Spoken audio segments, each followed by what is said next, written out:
Parfois, c'est juste ça la Loire. Une succession d'images aussi fugaces qu'un miroitement. Matière insaisissable à couler en nous, comme de l'eau. C'est beau, mais ça ne fait pas une histoire.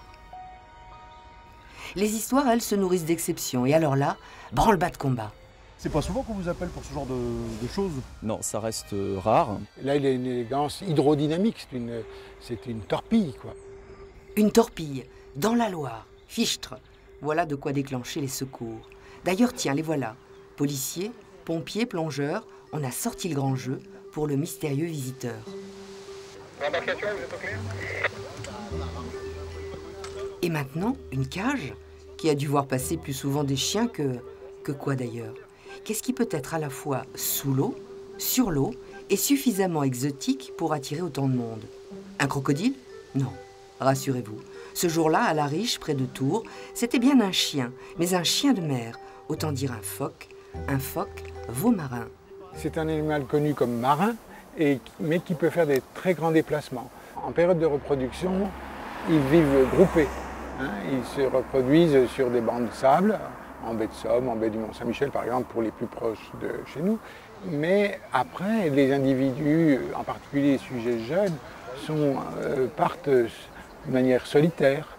Et puis, quelques-uns rentrent dans les rivières, dans les fleuves, la Seine, la Loire, la Garonne, et remontent plus ou moins. Et il y en a qui font plusieurs centaines de kilomètres en rivière et qui restent plusieurs semaines, voire quelques mois.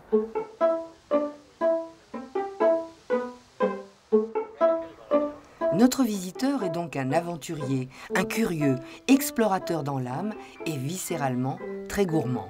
Le phoque vient pour chasser le mulet tout simplement et les captures sont bien plus simples sur le milieu ligérien que dans l'océan Atlantique. Et quand on parle de mulet, il s'agit bien sûr du poisson et non pas d'un bourricot. Mais alors, pourquoi l'apparition, somme toute charmante, de cet animal nous met dans tous nos états? Pourquoi est-ce devenu un événement? On avait oublié parce que la persécution qu'il a subie, que cette espèce a subie, a été telle que les effectifs ont fondu à l'échelle européenne. C'est par centaines de milliers d'individus qu'ils ont été détruits en mer Baltique, ou, par exemple, parce qu'on considérait que c'était un concurrent à la pêche industrielle. C'est quand les effectifs sont remontés à l'échelle européenne et que ça s'est manifesté au niveau des colonies de reproduction françaises, qu'on a commencé à en revoir dans les fleuves. Pendant 3/4 de siècle, il n'y a plus d'observation dans les fleuves depuis 1900 jusqu'à 1975. Résultat, à chaque fois qu'un phoque veau-marin pointe hors de l'eau le bout de son museau, on sort le grand jeu.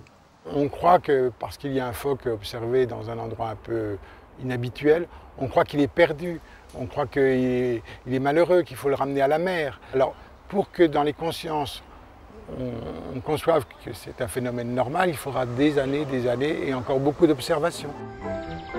Il est passé par ici, il repassera peut-être par là. Quoi qu'il en soit, n'oubliez pas, le phoque veau-marin est une espèce protégée.